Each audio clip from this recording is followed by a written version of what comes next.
ఇప్పటి వరకు ఆన్లైన్లో ఫుడ్ ఆర్డర్ చేస్తే ఆ హోటల్కు FSSAI లైసెన్స్ ఉందా, ట్రేడ్ లైసెన్స్ ఉందా, వంటగది పరిశుభ్రంగా ఉందా అన్నది కస్టమర్కు తెలియని పరిస్థితి.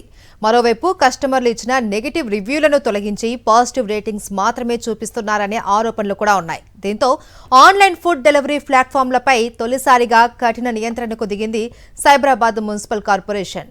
స్విగ్గీ, జొమాటోలకు వరుస ఆదేశాలు జారీ చేస్తూ వారం రోజుల్లో కంప్లైన్స్ రిపోర్ట్ ఇవ్వాలి అని నోటీసులు పంపింది. నగరంలో ఆన్లైన్ ఫుడ్ ఆర్డర్ల సంఖ్య రోజురోజుకు పెరుగుతోంది. అయితే ప్లాట్ఫామ్లలో నమోదైన ప్రతి హోటల్కు చట్టబద్ధమైన అనుమతులున్నాయా, ఫుడ్ సేఫ్టీ ప్రమాణాలు పాటిస్తున్నాయా అన్నది ఇప్పటి వరకు సమర్థంగా పరిశీలించే వ్యవస్థ లేకపోయింది. ఈ పరిస్థితిని దృష్టిలో పెట్టుకుని సైబరాబాద్ మున్సిపల్ కార్పొరేషన్ కీలక నిర్ణయం తీసుకుంది. ఇకపై FSSAI లైసెన్స్ ఉన్న హోటళ్లు, క్లౌడ్ కిచెన్లు, ఫుడ్ బిజినెస్లను మాత్రమే స్విగ్గీ, జొమాటో వంటి ప్లాట్ఫామ్లు ఆన్బోర్డ్ చేయాలని స్పష్టం చేసింది. అలాగే ట్రేడ్ లైసెన్స్ లేని సంస్థలకు ఎలాంటి అవకాశం ఇవ్వొద్దని ఆదేశించింది. లైసెన్స్ గడువు ముగిసిన వెంటనే ఆయా హోటళ్లను ప్లాట్ఫామ్ల నుంచి డీలిస్ట్ చేయాలని స్పష్టమైన ఆదేశాలు జారీ చేసింది. ఫుడ్ సేఫ్టీ తనిఖీల్లో సస్పెండ్ అయినా, లైసెన్స్ రద్దయినా అలాంటి హోటళ్లు ఆన్లైన్లో కొనసాగకుండా వెంటనే తొలగించాలని CMC స్పష్టం చేసింది. అంతేకాదు ప్రతి ఫుడ్ అవుట్లెట్ కు సంబంధించిన జియో లొకేషన్ ఖచ్చితంగా నమోదు చేయాలని, నమోదైన ప్రాంగణం నుంచే ఆహారం తయారు చేసి డిస్పాచ్ చేయాలని ఆదేశించింది. ఒక చోట లైసెన్స్ తీసుకుని మరో చోట వంట చేసి సరఫరా చేసే విధానానికి పూర్తిగా చెక్ పెట్టాలని నిర్ణయించింది.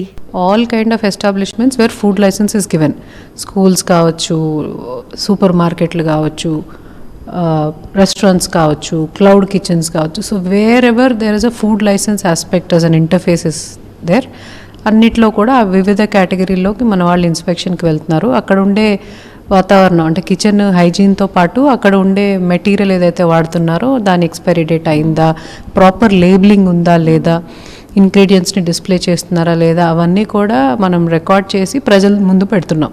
సో ఉద్దేశం ఏంటంటే మరీ బాగాలేకపోతే మనం యాక్షన్ కూడా తీసుకుంటాము, అంటే క్యాన్సిల్ చేయడం లాంటివి, అలాంటి సందర్భాలు కూడా ఉన్నాయి.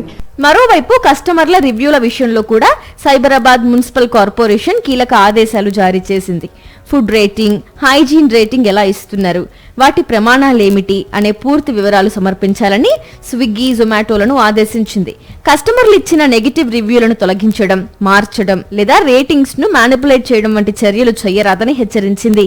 ప్లాట్ఫామ్స్ ఏవైతే ఉన్నాయో స్విగ్గీ, జొమాటో లాంటి వాళ్ళని కూడా, బికాస్ అక్కడ నుంచి ఫుడ్ డెలివరీ ఎక్కువ జరుగుతుంది కాబట్టి క్లౌడ్ కిచెన్స్ ద్వారా, సో వాళ్ళని కూడా అడిగాం, మీరు ఎవరెవరిని ప్లాట్ఫామ్ మీద పెట్టారు, ఎవరిని రిజిస్టర్ చేశారు, వాళ్ళకి అసలు లైసెన్స్ ఉందా లేదా, లేకపోతే మీరు ఎలా కంటిన్యూ చేస్తారు, అప్పుడు మీరు కూడా liable for answering and penalty అవుతారు. సో వాళ్ళందరికీ నోటీస్ ఇవ్వటం అంటే ముందు అసలు మీ ప్లాట్ఫామ్ మీద ఎవడెవడు ఉన్నాడో మాకు ముందు ఇన్ఫర్మేషన్ ఇవ్వండి, వాళ్ళందరికీ FSSAI లైసెన్స్ ఉందా, ట్రేడ్ లైసెన్స్ ఉందా, మీరు అది చూసుకొని పెట్టుకున్నారా లేదా, లేకపోతే మీది తప్పు అవుతుంది అని మేము వాళ్ళ నుంచి కూడా ప్రెషర్ పెట్టడం జరుగుతుందండి.